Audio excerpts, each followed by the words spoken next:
এদিন কি হৈছিলে এদিন এটা কাঠমিস্ত্ৰী আছিলে কাঠমিস্ত্ৰীটো কি হ'ল এদিন মালিকে ক'লে বহুত বছৰ মালিকৰ তাত কাম কৰে 40 বছৰ কাম কৰিলে তো কাঠমিস্ত্ৰী ক'লে মই আৰু আপোনাৰ ঘৰ বহুত ঘৰ বনালো মোক যাব দিয়ক তেতিয়া কাঠমিস্ত্ৰীটো মালিক ক'লে তুমি যাবা কিন্তু মোক এটা লাষ্ট ঘৰ এটা বনাই দিয়া কাঠমিস্ত্ৰী ক'লে মই আপোনালোকৰ ঘৰ বনাই দিব মই বহুত ঘৰ বনালো ঠিক আছে মাত্ৰ এটা ঘৰ বনাই দিয়া কাঠমিস্ত্ৰীটো ভাবিলে তাৰে যে মালিকে যেতিয়া কৈছে মই মাত্ৰ এটা ঘৰ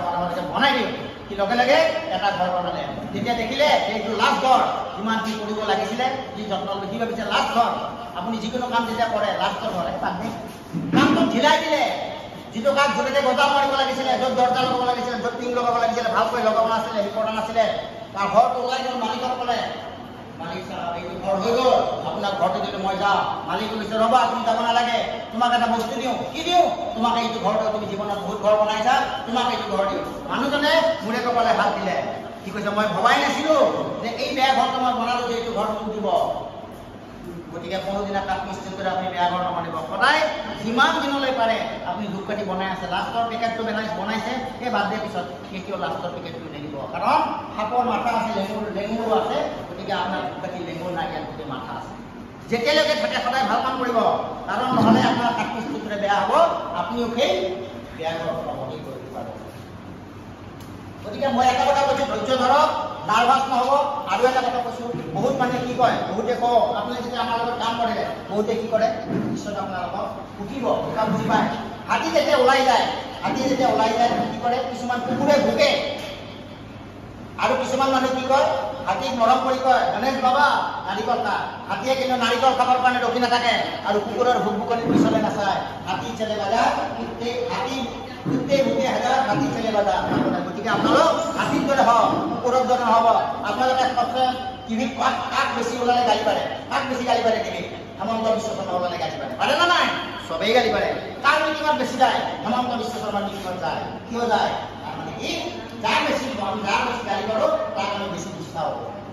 বন্ধন বেংকৰ মাত কোনে কৰিছিলে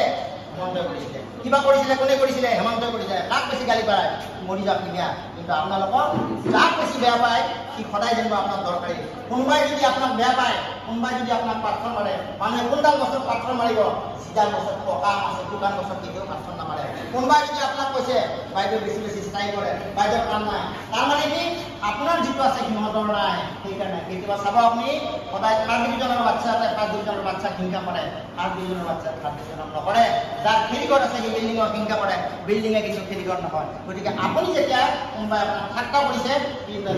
কৈছে আপুনি জানিব কোনোবাই আপুনি যদি কাৰোবাক ভোকে তেতিয়াহ'লে আপুনি কিন্তু হাতী নহয় গতিকে সদায় হাতী হ'বলৈ বিচাৰক কুকুৰ কেতিয়াও হ'বলৈ নিবিচাৰিব ভুকিব দিয়ক আমাকো বহুতে ভুকে যেতিয়া আপোনাক বেছি ভুকিব তেতিয়াই জানিব আপোনাৰ দাম আছে গতিকে আপুনি নাৰ্ভাছ নহ'ব আপুনি প্ৰব্লেমত নাৰ্ভাছ নহ'ব কোনোদিনা এটা বস্তু একেলগে আপোনাক সোনকালে নিবিচাৰিব এইটো কথা বাৰ বাৰ কৈছোঁ বহুত কিন্তু মহিলাক আমি দেখিছোঁ তেজপুৰত গৈছিলোঁ লখিমপুৰ গৈছিলোঁ ছাৰ এদিনতে কিয় নহয় আপুনি এদিনত জন্ম হৈ ডাঙৰ হৈছিলনে আজি আপোনাৰ বয়স 32 বছৰ জন্ম হওঁতে 32ত জন্ম হৈছিল নে তাত হোৱা নাই আপুনি যদি জন্ম হওঁতে 32 বছৰ জীয়াই ৰখিব লাগে ধূপ কাঠি এটা বনাওঁতে আপুনি 100 বছৰ কিয় ৰখিব নোৱাৰে কাৰণ এতিয়া আপোনাক কৈছে গতিকে মোৰ কথা হ'ল ধৈৰ্য ধৰক বিপদত আপুনি নাহাৰিব যোনে যি কয় কিছুমানৰ ল'ৰা ছোৱালী ক'ব কিছুমানৰ সমাজৰ ক'ব হৈছে আজি বাইদেউ আজি শাৰী পিন্ধি উল্টাব হয় আপোনাৰ নিশ্চয় হয়তো কয় তুমি উল্টাবা আপুনি দেখুৱাই দিয়ক যে আপুনি উল্টাব পাৰে নে নোৱাৰে মুখেদি নেদেখুৱাব কামেদি দেখুৱা যেতিয়া নিশ্চয় বুজি পাব শহুৰ শাহুৰে বুজি পাব শাহুৱে বুজি পাব এই আইজনী দেখোন বোৱাৰীক মই খালো বুলি ভাবিছিলোঁ কাম নাই কিন্তু বোৱাৰীজনী আজি 7,000 টকা দিছে এইখিনি দিয়াৰ পিছত ভাবিব যে এইজনী মোৰ লক্ষ্মী বোৱাৰী হয় নে নহয় কথাখিনি হয় নে নহয় আপোনাৰ ভিতৰত শক্তি আছে পানীৰ যেনেকুৱা শক্তি আছে চবৰে কটাৰী এখনৰ শক্তি আছে জুইৰ শক্তি আছে শক্তি চবৰে আছে আপুনি শক্তিখিনি আনিবলৈ চেষ্টা কৰক আপুনি যেতিয়ালৈকে শক্তিখিনি আগবঢ়াই নিদিয়ে কিন্তু আপোনালোকে কোনোদিনা কাম কৰিব নোৱাৰিব এক নম্বৰ সবচেয়ে ডাঙৰ কথা কি হ'ল মানুহে মানুহৰ মনটো ভাঙি দিয়ে মই যেতিয়া গোলাঘাটত আহিব বিচাৰিছিলোঁ এই কামত মোক কৈছে হৈছে উল্টাবি কৈ থাক মই যেতিয়া কামটো কৰি দেখাম তেতিয়া কৈছে বাপ কাম কৰিছ যেতিয়া আপুনি কামটো নিজিকে আপুনি যেতিয়া when you win the race everybody will ask when you lose the game আপুনি যদি পৰীক্ষাত ভাল হয় ফাৰ্ষ্ট ডিভিজন হয় আপোনাক সুধিব তুমি ফাৰ্ষ্ট ডিভিজন হ'লা এইটা কেনেকুৱা পালা সুধিব আপুনি যদি ফেল কৰে আপোনাক সুধিব নেকি তুমি কেনেকুৱা ফেল কৰা নকৰে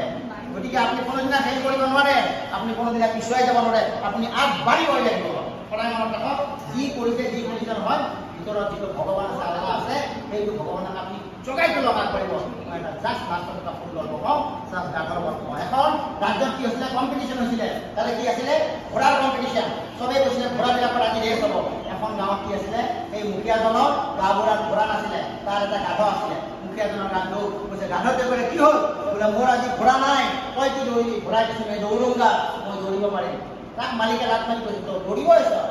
ক'ত ঘোঁৰা আৰু ক'ত গাধ? গাধই পাৰিব নেকি ঘোঁৰাৰ লগত? নোৱাৰে। তথাপি নেক্সট যিদিনা প্ৰতিযোগিতা হৈছিলে, কি হ'ল,